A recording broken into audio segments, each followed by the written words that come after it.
Hanouka. Alors il y a la Baraïta qui nous dit que Ma Hanouka, Hanoubeka, et que c'est des jours qui ont été instaurés pour le remerciement et pour la louange. Odaha ve'alel. Odaha, c'est remercier, et c'est l'essence du jour. C'est-à-dire que, et même les bougies, quand on allume les bougies, on dit une fameuse formule, que les bougies sont pour remercier et pour glorifier, le Hallel étant la louange, la gloire de Dieu. Et c'est très intéressant, ça veut dire que on dit le Hallel aussi pendant le premier jour de Pessah, pendant tout Sukkot, on dit le Hallel à Shavuot, etc. On dit Hallel aussi, bon, comme un minag à Rosh Chodesh, mais en tous les cas, si on ne dit pas le Hallel, par exemple à Shavuot, c'est embêtant, mais ce n'est pas qu'on a raté l'essence du jour. Alors que de ne pas dire le Hallel à Hanouka, on a raté Hanouka. Hanouka, c'est véritablement le Hallel. Et le Gaon de Vilna va même plus loin dans les Likoutim, dans les Yalkut. Il dit que les 8 jours de Hallel de Hanouka sont là pour mashlim, c'est-à-dire compenser les 8 fois, les 8 jours de fête d'Oraïta de la Torah où on n'a pas dit le Hallel. Quels sont ces 8 jours?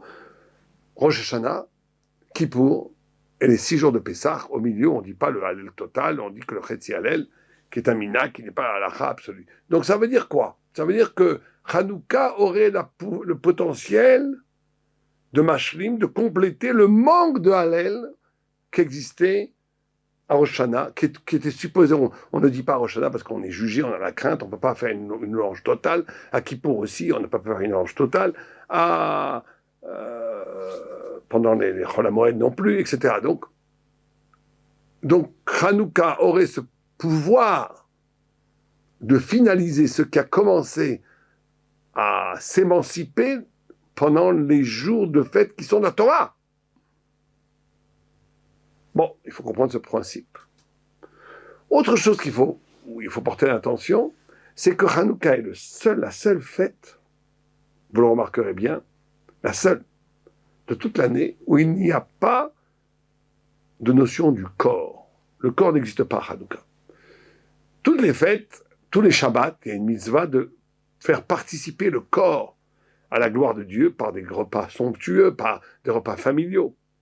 Même à Kippour, tout le travail de Kippour, c'est justement de faire souffrir le corps, ce qu'on appelle Inouï Nefesh, de se mortifier par le jeûne, par les 5 mortifications, manger, boire, ne pas avoir de relation avec sa femme, ne pas se laver, ne pas porter de chaussures, et aussi ne pas travailler. Le corps est là. Il est là en négatif, il est là.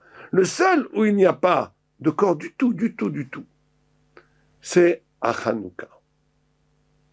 Et on nous dit aussi que la Ménorah est une victoire sur la Grèce. En quoi le fait que la Ménorah brûle 8 jours, plutôt que 7 jours, plutôt qu'une journée, c'est une victoire sur la Grèce? En quoi? On pourrait dire la victoire militaire sur la Grèce, d'accord. Mais en quoi? Parce que la vraie victoire, ça n'a pas été la victoire militaire. Ça a été le fait que la bougie a duré 8 jours. En quoi c'est une victoire sur la Grèce? Alors on a beaucoup de questions, on va essayer de répondre à tout ça. On va aller léat. D'abord, il faut comprendre une chose. Il y a 2 grandes fêtes qui ont été instaurées par les prophètes, par les sages d'Israël, qui sont Purim et Hanouka. Et c'est pas un hasard, parce qu'on a 2 forces dans le monde, 2 peuples anti-Israël dans le monde. Un contre le corps, c'est Amalek. Aman, à Purim, c'est Amalek. C'est celui qui veut détruire le corps d'Israël. C'est les nazis, c'est l'antisémitisme violent qui veut assassiner les Juifs. Et historiquement, on a toujours eu un antisémitisme virulent dont l'objectif est la destruction du peuple d'Israël comme entité physique. Et par rapport à cette force terrifiante, destructrice, il y a eu la Yeshua, la libération divine qui est venue à Purim, qui est la clé. Celui qui sait étudier la Megillah comprend la clé de comment s'affranchir de toute attaque physique du peuple d'Israël. Et une deuxième attaque qui n'est pas du tout violente physiquement, qui ne veut absolument pas la destruction des Juifs, au contraire, qui veut leur intégration dans la société, mais qui, de toute leur force, tendent vers une assimilation spirituelle, c'est-à-dire une destruction de la spiritualité d'Israël, et ça, c'est Yavan, c'est la Grèce. La Grèce étant, il faut bien comprendre cela, il y a 4 exils, Babylone, Perse, Grèce, Édom, Rome. C'est le seul exil où il n'y a pas eu un exil physique, justement. Les Grecs sont venus ici, ont exilé l'âme d'Israël. C'est l'âme d'Israël. C'est la prophétie qui a été exilée, mais le corps d'Israël n'a pas été exilé. C'est le seul. Or, Édom, l'Occident, intègre ces 2 forces négatives pour détruire Israël, aussi bien des fois physiquement, ça alterne, et des fois spirituellement. Et le Maharal de Prague dit que ces 4 exils, tout le monde connaît ce midrash, on en a déjà parlé, que le monde a été créé avec la lettre He. La He, c'est le Yud et le Dalet. Le Yud, c'est Israël, qui est séparé, mais en même temps qui constitue Dalet, c'est-à-dire c'est le destin du peuple juif d'être séparé des nations, mais en même temps d'être attaché à eux sans contact, par le fait que le Yud, dans la lettre E, édifie la lettre E. Et le monde a été créé avec cette lettre E, avec ces dimensions de l'unité divine reflétée par le peuple d'Israël, qui unifie la lettre E en transformant le Dalet, qui sont les 4 points cardinaux qui vont dans tous les sens, qui sont les 4 empires. Et ces 4 empires vont chacun à leur façon incarner une résistance au divin. Et le Maharal de Prague va même encore plus loin. Il dit que le mal, comme source ontologique du mal, c'est le fait même qu'il y a création. Dieu étant absolu, c'est un scandale métaphysique qui est autre chose que Dieu. Et le fait que Dieu, à un moment donné, décide, pour des raisons qui nous échappent un peu, de créer le monde, il crée autre chose que lui. Le fait qu'il y ait autre chose que Dieu, c'est déjà un problème. C'est déjà la racine du mal. Or, cette racine du mal, de la négation du divin par le fait qu'il y a autre chose que Dieu, les 4 empires vont l'instrumentaliser, vont l'intellectualiser, vont l'instrumentaliser en devenant une sorte d'idéologie religieuse, de l'anti-divin. Et le peuple juif, au contraire, va être dans le retrait pour laisser apparaître Dieu. C'est le conflit qui structure toute l'histoire du monde et de l'antisémitisme, et parfois du philosémitisme, quand des non-juifs se comprennent et s'associent au projet d'Israël. Et donc vous avez le Babel, la première, qui va prendre la création, mais qui va prendre aussi la part divine de la création, en remplaçant Dieu par l'homme. L'homme, dans sa gloire, dans sa force littéraire, dans sa productivité intellectuelle et spirituelle presque infinie, devient le centre de la gloire, et l'homme devient Dieu. C'est pour ça que Nabuchodonosor se prend pour un dieu, c'est pour ça que Pharaon, qui est la couronne sur le He, sur le Dalet, vous savez que vous avez les Tagim, c'est le matriciel de toutes les nations. Et Pharaon et Nabuchodonosor se prennent pour Dieu. Après, vous avez la Perse qui va lui totaliser le gouffre, le corps. C'est la civilisation publicitaire, la société de consommation, c'est ce qu'on connaît aujourd'hui, qui va rendre comme absolu le plaisir, l'expérience physique, la liberté d'exister comme je l'entends, contre Dieu. Ce qui se passe aujourd'hui aussi.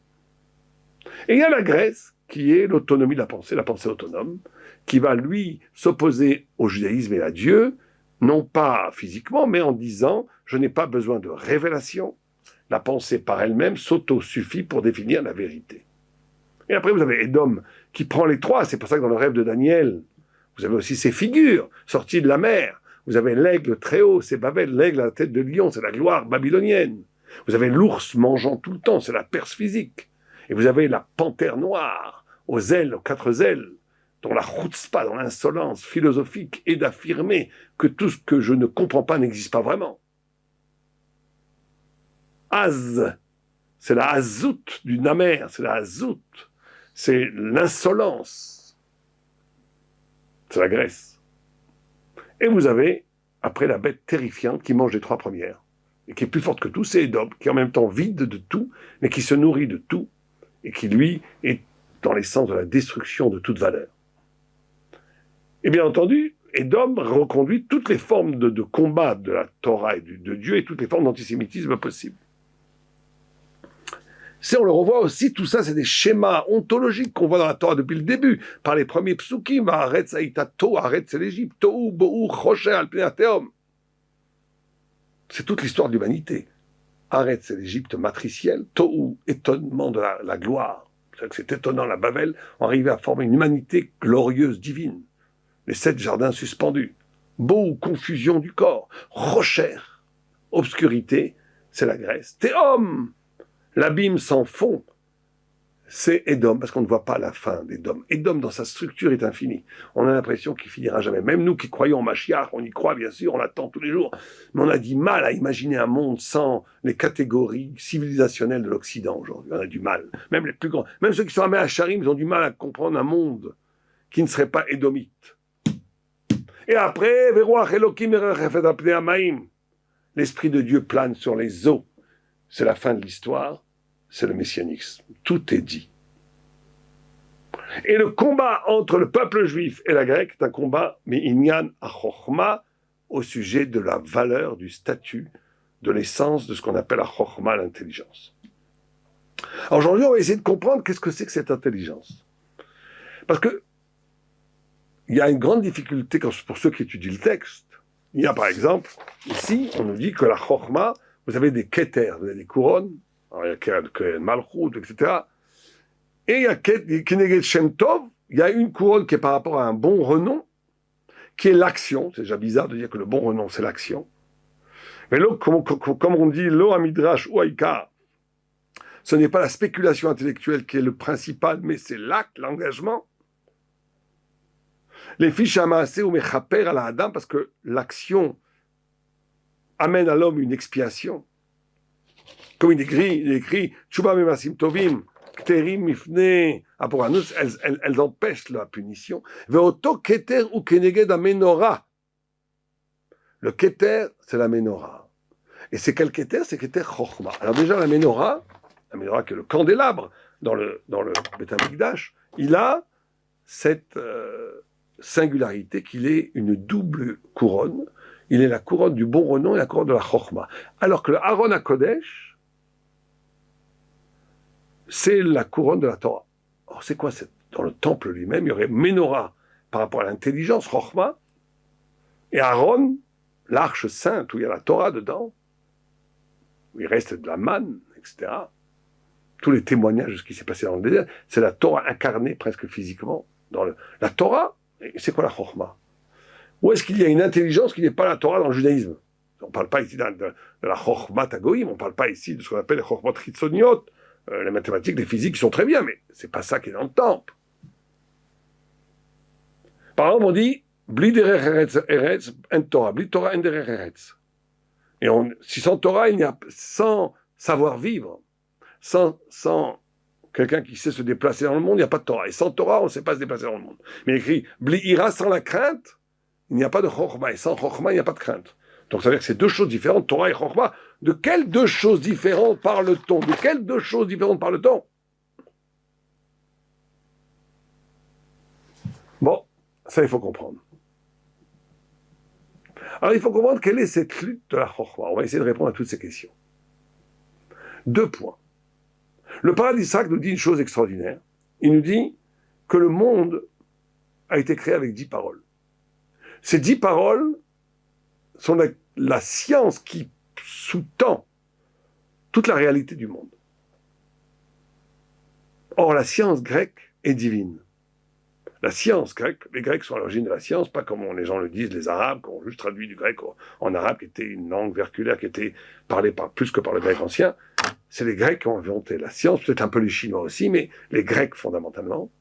Peut-être avant, en Mésopotamie, on voit qu'il y avait effectivement il nous reste des stèles où il y a des expressions peut-être Babel aussi, mais en tous les cas, pour nous, dans notre civilisation, c'est la Grèce. Cette science babylonienne ou grecque, elle se nourrit des 10 paroles de Dieu qui créent le monde, qui est l'intelligence qui est sous-jacente à toute réalité. La Torah, elle se nourrit des 10 paroles du mont Sinaï. Alors, quelles sont les 10 et 10 paroles, ce qu'on appelle les Asara Mahamarot, les 10 paroles. Et les Asara Divrot, Mahamar, c'est général, on ne parle pas à quelqu'un, c'est l'essence. Dibour, on s'adresse à quelqu'un. Il y a une parole, et il y a, en français, il n'y a pas de différence, il y a une parole, et il y a une parole adressée à quelqu'un. C'est quoi la différence? C'est que la parole universelle, la parole qui crée le monde, c'est une parole dont le concept central auquel s'articule toute cette parole, c'est le concept, dit le paradigme de Echéar, c'est-à-dire de nécessité. La parole qui est dans les 10 commandements, c'est une parole qui n'est pas nécessaire. Tu ne voleras pas, tu peux peut-être voler. Quand Dieu il dit qu'un plus un font deux, un plus un font deux, ça c'est à Mamarim. Quand il y a la loi de la pesanteur, il y a la loi de la pesanteur, ça ne changera pas. Il y a la loi de la pesanteur. D'où elle vient, on ne sait pas. Mais il y a la loi de la pesanteur, qu'un corps attire un autre corps. Peut-être que non. Peut-être que c'est le monde entier qui... Bon. Mais en tous les cas, c'est des lois qui viennent de la parole de Dieu en tant que créateur. Tu ne voleras pas, tu peux voler, tu ne tueras pas, tu peux tuer, malheureusement. Ou plutôt, heureusement, c'est la liberté. Et donc, on a deux systèmes. On a un système d'une science qui ne fait que décrire les choses. Et il y a un système d'intelligence qui, au contraire, a la liberté de donner du sens aux choses et de renouveler ce sens tous les jours. Pour comprendre cette différence, on va invoquer la mort de Socrate et le moment où Moshe Niftar se quitte ce monde. Les deux sont à l'article de la mort, ils vont mourir. Moshe prie, Vaïd-Hanan, 515 prières pour rester en vie. Socrate, il dit non, moi j'ai pas besoin de vivre, donnez-moi le poison, je vais boire, je vais mourir, la cigueur, je vais mourir. On lui demande pourquoi, il dit parce que je vais écouter les lois du pays, et aussi, dans le Ramban, il explique parce que, comme il est philosophe, il dit c'est pas plus nécessaire de vivre que de mourir. Qui te dit que c'est mieux de mourir que de vivre? On ne sait pas. Donc, comme je ne suis pas une bête qui réagit instinctivement à la survie, Shev et Alta, c'est Alif. Je ne bouge pas, je bois et je meurs. Moshe Rabbeinu, il veut vivre. Parce que l'Avdil al fait Avdalot. Des milliers de différentes relais. Moshe, c'est la sainteté absolue, la spiritualité absolue. Socrate, c'est un homme intéressant, mais bon, c'est un homme. Mais ils ont un petit point commun. Tout le reste, il ne faut pas du tout les comparer, mais il y a un point commun. C'est l'honnêteté intellectuelle. Socrate fait preuve à ce moment-là d'une grande honnêteté intellectuelle. Dans le monde dans lequel il vit, où l'intelligence n'est là que pour révéler ce qui existe, et le monde est déjà là, parce que la matière est déjà là, et le monde est déjà là, et il n'y a rien à inventer au monde, il y a juste à découvrir le monde. Fondamentalement, si tu es honnête, c'est pas plus intéressant de vivre que de mourir. Pourquoi je veux vivre? Pour avoir plus de plaisir. Pourquoi je veux vivre? Parce que je veux avoir plus d'honneur, parce que je veux être avec ma famille. Ça, c'est très bien, c'est humain. Mais ça n'a pas de sens. Parce que vivre 1 heure de plus, 10 heures de plus, à la fin, la personne, elle meurt. Bon, en quoi ça vaut le coup? C'est que psychologique. Essentiellement, ça n'a pas de sens. Et donc, ça sera dit, on ne sait pas si c'est mieux de mourir ou de vivre. Mais Moïse, qui est dans le système de la liberté, ça, c'est quand tu es dans le système de la nécessité, comme Socrate. Quand tu es dans le système de la liberté, chaque jour est un jour nouveau. Parce que chaque jour est un jour qui peut te révéler des nouvelles, des chidouches, ce qu'on appelle la nouveauté absolue. Et donc, il veut vivre encore 515 prières. Alors ça, c'est bien, c'est le premier point. Deuxième point, le Maharal explique que la Grèce, c'est une pensée, et ça, c'est très important. D'ailleurs, Hagav, ce premier point explique deux choses. Il explique, un, pourquoi d'un côté, on dit que la Grèce est un rocher, c'est tout dans le Passouk, c'est la, comment on appelle ça, c'est l'obscurité, c'est les ténèbres. Et d'un autre côté, la seule langue dans laquelle on peut traduire la Torah, d'après Rabban Gamliel, c'est le grec. Parce qu'effectivement, les Grecs, pour traduire ce qui existe déjà, ils sont formidables. On peut traduire la Torah. Mais quand tu traduis la Torah en grec, il y a 3 jours de ténèbres qui tombent sur le monde. Si tu traduis la Torah en français, il n'y a rien qui se passe. Il n'y aura pas 3 jours de ténèbres parce que le français ne peut pas traduire. Le grec peut traduire. Parce que c'est les champions du monde de comment traduire ce qui existe déjà. Mais comme ils réduisent le monde qu'à l'être là, dans l'oubli fondamental de ce qu'il y avait avant, c'est les ténèbres de l'intelligence juive. Ça répond aussi pourquoi ils veulent nous tuer. Pourquoi ils nous font la guerre? On pourrait dire chacun chez soi et Dieu pour tous.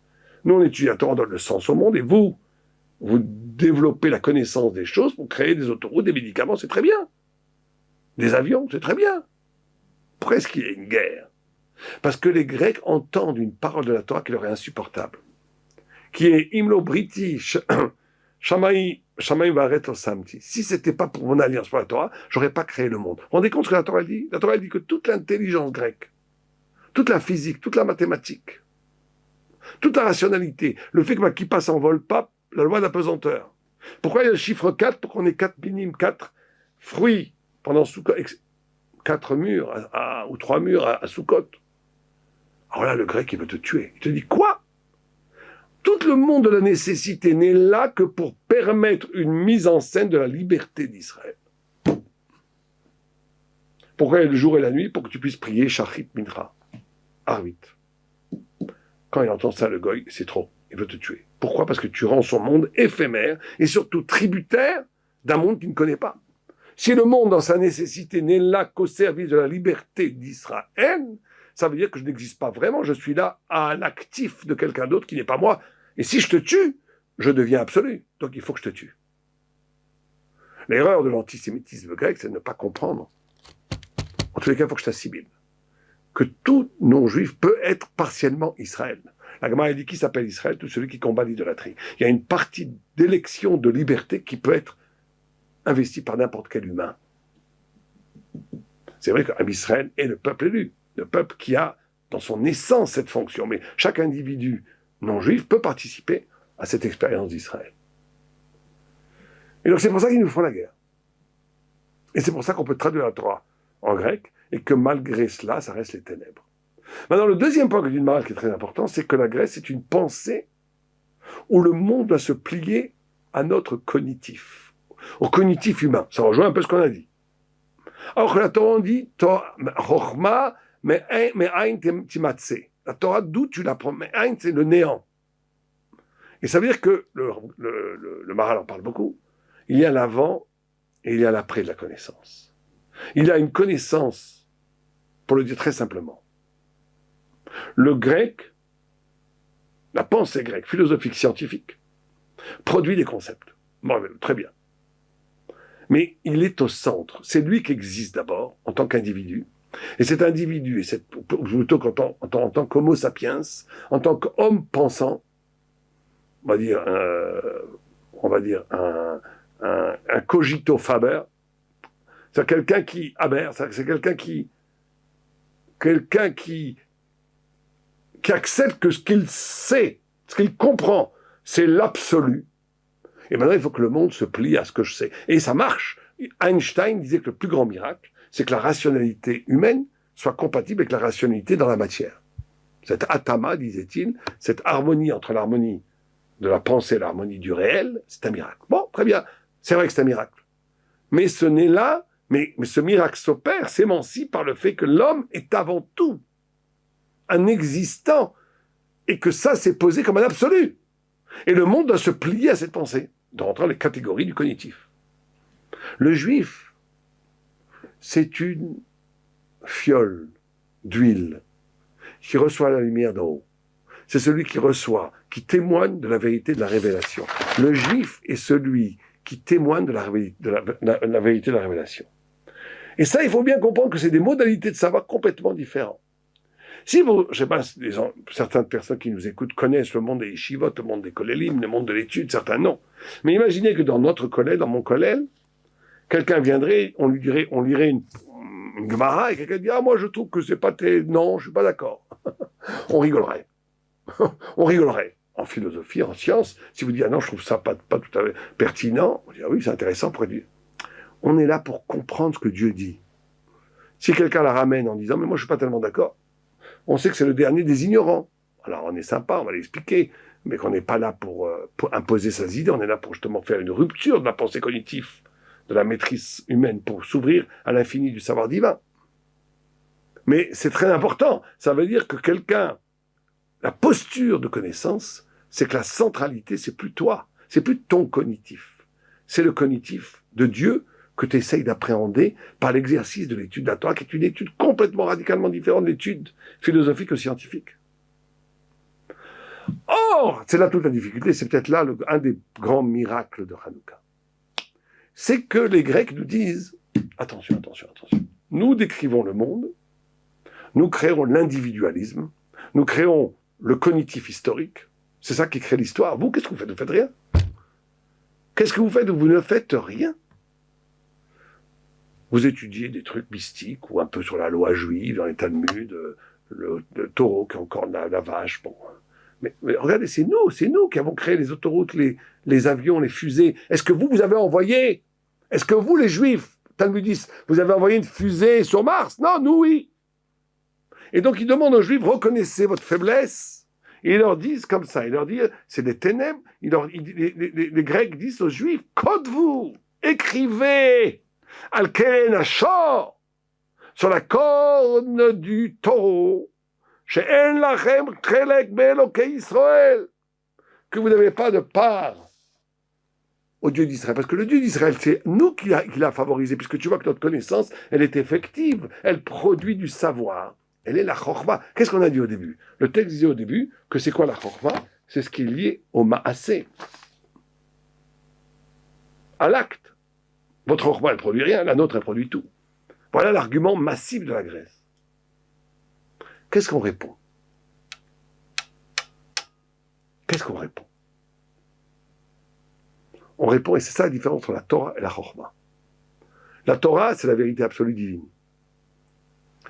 C'est le monde infini, pas réduit, j'aime pas le mot réduit, le monde infini transcrit en lettres. C'est l'absolu qui contient tout. Elle s'autosuffit, elle n'a pas besoin d'apparaître dans le monde. La chorma, c'est la chorma, l'intelligence, c'est celle qui est liée au maasé, c'est celle qui est capable de montrer que la Torah est effective dans le monde. Et ça, c'est effectivement la marloquette énorme qui est entre nous et la Grèce. Et donc, quand la Ménorah, c'était pour ça que c'était très important d'avoir une victoire physique sur les Grecs, et c'est pour ça que c'est très important que la lumière, au-delà de la Touma, au-delà du rationnel, brûle 8 jours plutôt que 7 jours. Parce que qu'est-ce qu'on voulait nous dire? Qu'est-ce qu'on répond en Grèce? Pourquoi la Ménorah est la victoire sur la Grèce? Vous pensez que le monde est réduit aux 10 paroles de la création, et que vous êtes les maîtres de la connaissance de cette parole qui permet effectivement de créer toutes sortes, c'est pour ça qu'ils font du sport, ils développent le corps, ils développent la nature, ils développent tout. Et que nous, on est que dans la Torah, on n'est que dans les mondes supérieurs. Mais qu'on est nul par rapport à la vie. Et bien on dit non, voilà, quand la Ménorah apparaît, vous disparaissez. Quand le candélabre éclaire le monde, on est capable de vous vaincre. On était 11 contre une armée impériale. C'est un hasard, vous croyez qu'une petite poignée de Juifs a pu vaincre une armée impériale? C'est un hasard? C'est pas un hasard.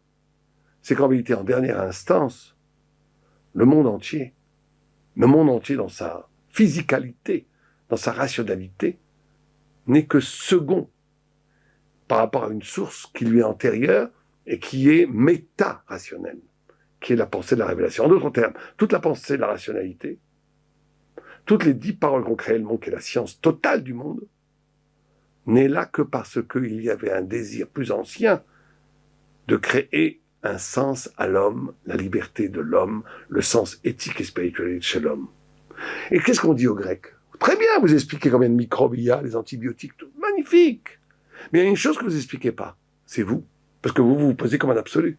Vous vous expliquez jamais vous-même. Jamais. Vous n'expliquez que le pouvoir de vous-même. Même dans la philosophie, j'ai pas le temps de rentrer dans même les stoïciens, ce n'est qu'une façon d'être pour être bien. Vous n'expliquez jamais le sens absolu de l'homme. Nous l'expliquons. Et le sens absolu de l'homme donne un sens en ricochet à tout. Et c'est pour ça que c'est une fête dans laquelle on doit juste dire merci. On doit juste faire crier gloire à Dieu. Parce que nous remercions Dieu. Et dire merci, c'est s'effacer pour reconnaître l'autre. Toutes les sens du savoir juif, c'est de comprendre que la connaissance elle-même ne devient véritablement réelle que quand elle s'efface de son pouvoir de connaissance. Amévin Yavin. Quand l'homme est en adéquation totale avec la maîtrise analytique, critique de sa pensée, comme aujourd'hui les réformés, les conservatifs, toutes les tous les déviances, ou comme une pensée philosophique classique, ils ne comprennent pas, ou peut-être ils comprennent sûrement, mais ils le font quand même, qu'ils trahissent la parole de Dieu littéralement. Parce que la parole de Dieu, littéralement, c'est justement d'accueillir Kabbalah, d'accueillir comme une fiole d'huile qui accale la flamme. D'accueillir.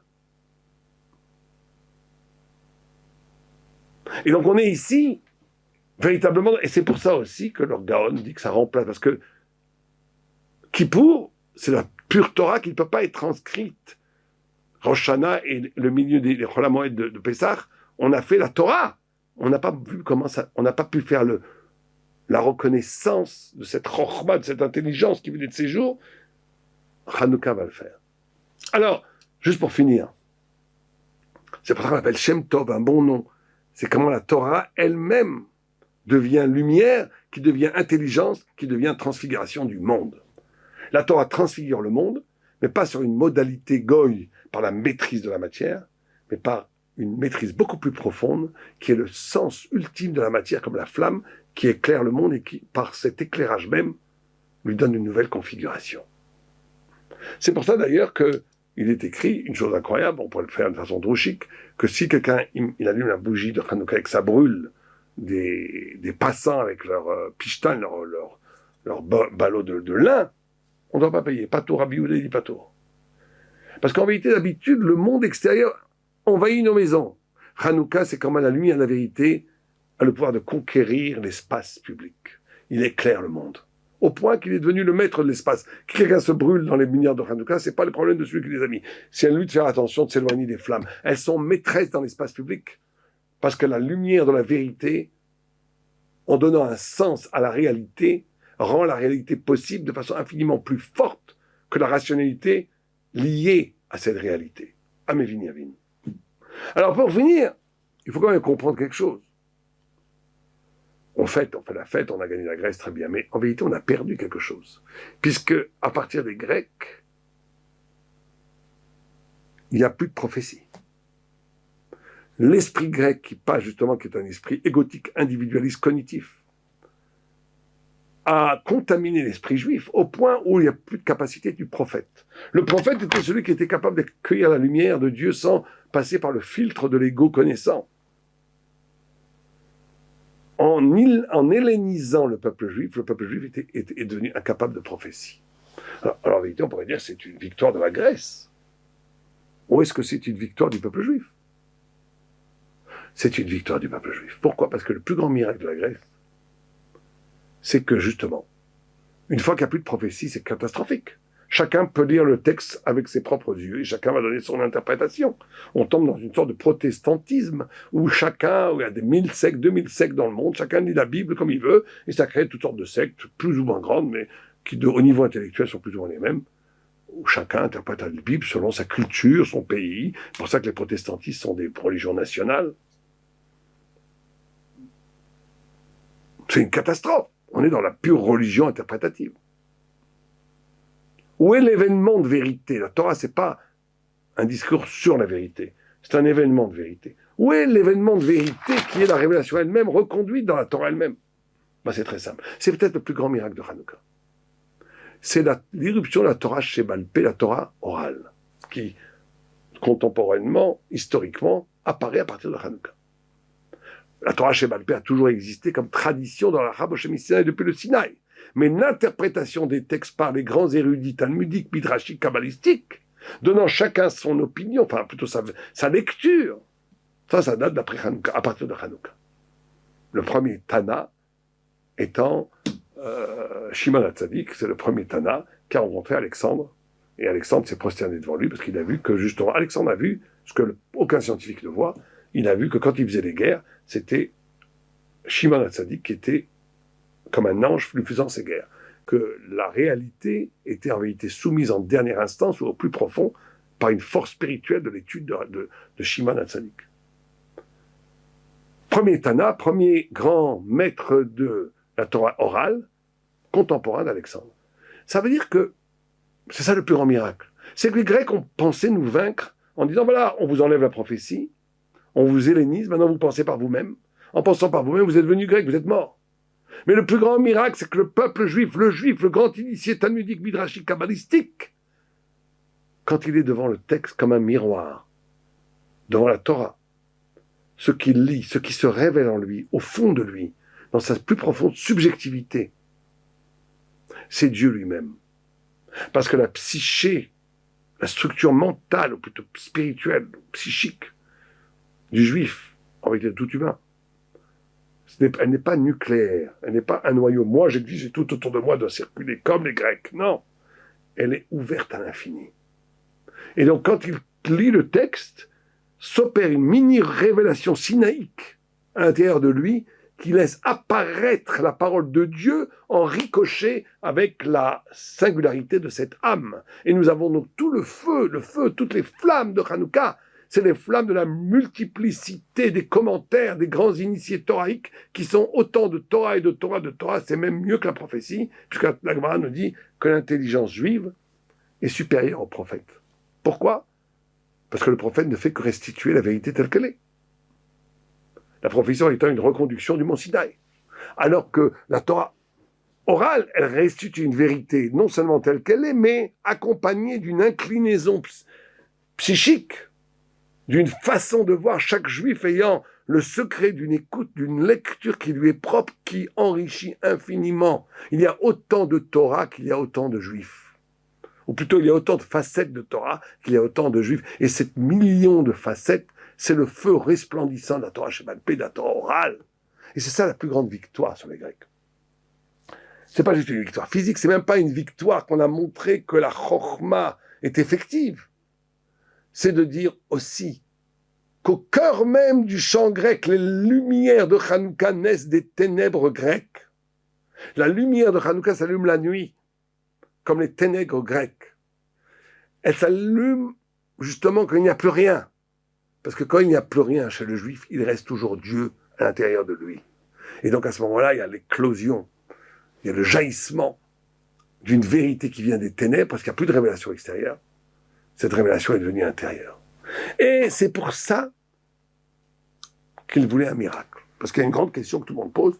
Toute la mitzvah de Hanouka qui est d'allumer des bougies, ce n'est même pas une nécessité. Dans la mesure où la halacha est Touma Utra Betzibour. Quand la majorité du peuple juif est impur, ils étaient majoritairement impurs parce qu'ils avaient fait la guerre. Et ils avaient donc, par le fait de la guerre, tué des Grecs. Et donc, quelqu'un qui tue un Grec devient impur. Et donc, ils étaient tous impurs. Surtout que c'était les Kohanim qui avaient fait les guerres. Donc, ils étaient tous impurs. Les Kohanim. Or, la halacha, elle est que quand tout le monde est impur, on peut allumer les bougies. Même dans l'impureté. Pourquoi y a-t-il fallu ce miracle de trouver une fiole pure qui a duré 8 jours pour le temps de faire de l'huile pure? Il n'y a pas besoin, c'est un luxe. Comme si toute la mitzvah cardinale de Hanouka n'était que pour un luxe. Pour un luxe halachique. On n'a pas besoin, après halakha, on aurait pu allumer avec de l'huile impure. Oui, c'est vrai, on aurait pu. Mais la réponse, elle est que les sages d'Israël, avant d'instaurer Hanouka, ils ont voulu voir si le système qu'on vient d'énoncer est vrai. Qui te dit qu'on n'est pas, chazé shalom, des protestants? Qui te dit qu'on n'est pas des gens que chacun lit comme il veut la Torah et qui raconte ce qu'il veut? D'où tu sais que quand Rabbi Akiva il parle, c'est Dieu qui parle. D'où tu sais que quand Rabbi Ishmael il parle, c'est Dieu qui parle. Quand Rabbi Shimon Bar Yochai il parle, c'est Dieu qui parle. D'où tu sais que cette nouvelle modalité du judaïsme qui n'est plus prophétique mais qui est chokhmatique, ça veut dire par l'intelligence cognitive, est elle-même une des formes les plus élevées de la révélation. Il nous faut un témoignage que la Shrina Shora Israël. Il nous faut un témoignage que la présence de Dieu reste en Israël malgré la fin de la prophétie. Or, ils avaient pour tradition qu'aucun miracle ne peut s'opérer dans un endroit impur. Quelqu'un qui va en discothèque, qui fait des avérotes, ne prie pas pour avoir un miracle. Pour avoir un miracle, tu dois être pur. Pour que le miracle apparaisse, il faut que ça apparaisse dans la pureté.